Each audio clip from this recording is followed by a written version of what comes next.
Mesdames et messieurs, bonjour. Je me présente, je suis Atadia Kwefa Gracia et je travaille avec mon binôme Tchad et Christophe. Nous avons travaillé sur la réalisation d'une serre automatique alimentée par un système photovoltaïque. Au Bénin, l'agriculture et l'élevage constituent des piliers fondamentaux du développement économique et de la sécurité alimentaire. Pendant la saison sèche, l'insuffisance de ressources alimentaires pour leur bétail constitue une source majeure de conflits entre les éleveurs et les agriculteurs. En effet, les ravages causés par les animaux affamés dans le champ des cultivateurs amènent ces derniers à les abattre ou à les empoisonner.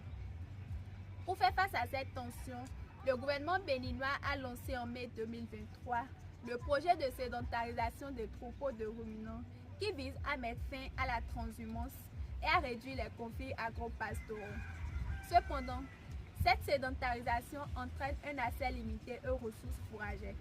C'est dans ce contexte que nous, techniciens supérieurs en électrification rurale et énergie renouvelable, nous avons réfléchi à la conception et à la réalisation d'une serre automatique alimentée par un système photovoltaïque capable de produire du fourrage de manière contrôlée et durable afin de contribuer à la sécurité alimentaire et à la paix sociale. Pour la réalisation de notre projet, nous sommes passés par des étapes que voici. La modélisation de la structure de la serre par le logiciel SolidWorks, la conception de la structure de la serre, la réalisation du circuit électronique par le logiciel KiCad et la réalisation du système électronique, la réalisation du système d'arrosage, etc.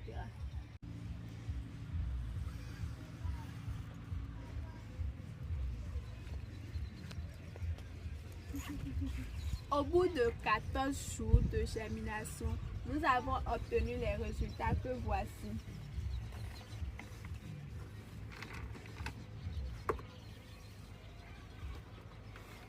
Tu peux continuer maintenant déjà. On va monter le résultat. Tu vas pas expliquer le système d'arrosage.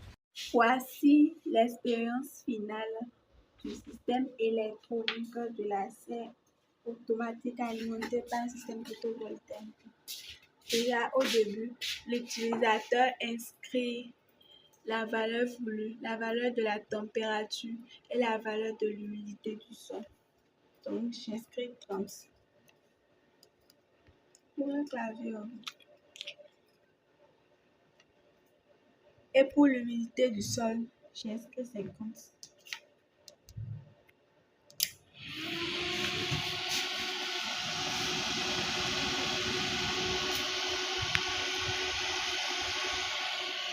Les ventilateurs ont automatiquement commencé par marcher parce que le DHT11 a mesuré 31, étant donné que nous avons besoin de 30 degrés. C'est pourquoi les ventilateurs ont commencé par marcher pour réguler la température jusqu'à 30.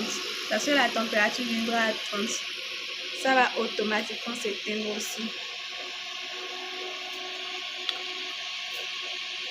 L'arrosage et l'électrovanne de l'arrosage est excité aussi parce que nous avons besoin d'une humidité de 50 et sur l'écran, si vous voyez bien, vous allez voir 28. Donc, c'est en train de faire l'arrosage automatique là. Maintenant, on va faire l'essai du remplissage pour voir.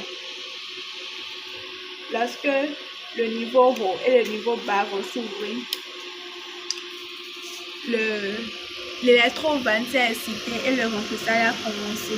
Ce qui est inscrit sur l'écran aussi, l'électrovanne du remplissage est excité. Voilà. Lorsque le réservoir sera rempli, l'électrovanne et les flotteurs vont se fermer et l'électrovanne va se